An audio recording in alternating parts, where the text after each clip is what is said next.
et cher Hermano-Villois. L'année 2023 s'est achevée et nous retiendrons principalement l'occupation illicite du terrain situé à côté de la voie SNCF proche de Montagny. Souvenez-vous, en quelques mois, ce sont près de 600 personnes de la communauté rome qui se sont installées sur ce terrain. Dès les premiers jours, les élus et moi-même, nous sommes fortement mobilisés afin de faire cesser cette situation. C'est également le cas du président de la communauté de communes du Pays de Valois, M. Didier Doucet, ainsi que Jean-Paul Douet, le maire de la commune de Montagny-Sainte-Félicité. Je les remercie pour leur soutien. Je l'ai déjà dit et écrit, mais je tiens à le redire à nouveau. Je remercie les services de l'État, représentés par Madame le sous-préfet Claude Dulamont, pour son soutien constant et son appui. Nous n'aurions su régler seuls cette situation. En effet, 4 mois après leur arrivée, et grâce à une série de mesures, d'arrêtés municipaux, de conciliation, les occupants sont partis, mais ils ont laissé derrière eux des tonnes de déchets. Nous souhaitons agir pour leur évacuation et la dépollution du terrain, mais c'est un terrain privé et donc l'action n'est pas simple. Je n'oublie pas non plus les bénévoles de l'association Les Copains du Valois qui, la semaine suivante, accompagnés d'habitants d'Ermenonville, de Montagny-Sainte-Félicité, ont parcouru avec leurs pinces et leurs sacs plastiques les abords du camp afin de le nettoyer. Ils ont également nettoyé et enlevé les déchets sur le camp appartenant à l'agriculteur. Cet épisode, qui aura marqué l'été et le début de l'automne dans notre village, est un bel exemple de solidarité dans notre commune, de soutien de l'État, de mobilisation des habitants. Vous avez été nombreux à nous faire confiance et je vous remercie pour cela. 2023, c'est aussi notre mi-mandat. Vous avez reçu dernièrement une brochure récapitulant nos actions menées depuis 3 ans. Comme je l'écrivais dans cette brochure avec l'équipe municipale, nous nous efforçons chaque jour de travailler pour le bien de notre village et pour le rendre encore plus agréable à vivre. En 2023, nous avons poursuivi les travaux du patrimoine et d'embellissement de notre village.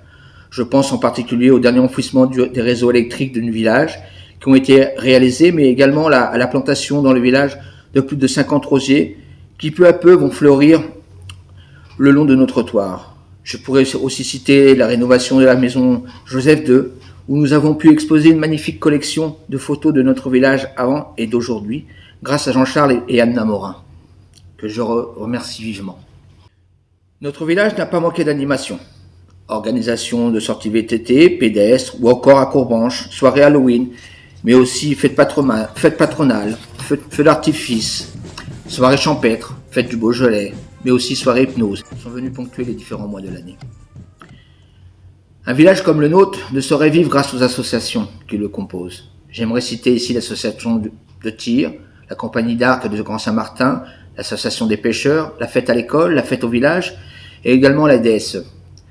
Les associations nous accompagnent sur bon nombre de nos manifestations, organisent des concours, des sorties.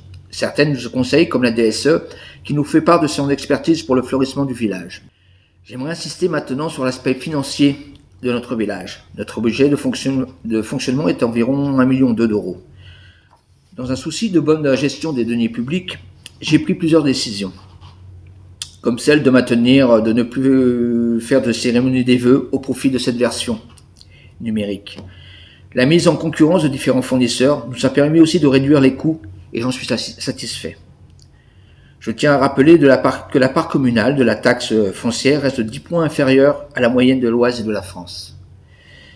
L'encours de notre dette baisse également chaque année depuis 2020. 2023, c'est aussi l'année de l'installation d'un nouveau commerce avec l'arrivée de Ludivine qui a ouvert son institut de beauté en début d'année. 2024 a très bien commencé puisque vous le verrez dans votre prochain bulletin municipal. Nous avons installé une vidéoprotection opérationnelle et évolutive. 12 caméras ont été installées aux entrées et sorties de notre village ainsi que sur les parkings Jean-Jacques Rousseau et place de la mairie.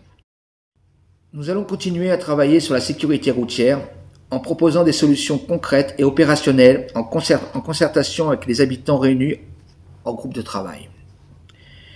2024 sera aussi une année consacrée à la culture. La bibliothèque municipale a ouvert ses portes et grâce aux nombreux bénévoles, des ateliers seront proposés tous les mois. J'ai aussi le plaisir de vous annoncer que la maison Joseph II va devenir une maison d'artistes qui accueillera en résidence Marilyn Bourdin. Cette artiste peintre ouvrira régulièrement les portes de son atelier au public et nous sommes heureux de l'accueillir. Bienvenue Marilyn. Nous envisageons également la restauration de la statue Jean-Jacques Rousseau, du monument aux morts, de la tombe du capitaine de Vic. Le processus va être long et beaucoup d'acteurs sont concernés. Beaucoup de projets sont en cours et vous pourrez retrouver leur évolution en consultant le bulletin municipal déposé chaque mois dans vos boîtes aux lettres et sur nos réseaux sociaux. 2023 a été riche en événements et en réalisations. 2024 le sera aussi. L'équipe municipale et moi-même continuerons de servir notre village avec la même volonté et le même dévouement que nous avons depuis le début de notre mandat. Pour finir, je tenais à remercier les employés communaux pour le travail accompli et le soutien qu'ils m'apportent tout au long de mon mandat. Je leur souhaite une très belle année 2024, à eux et à leurs proches. Pour les Ermenonvillois et les Ermenonvilloises, bonne année, tous mes vœux.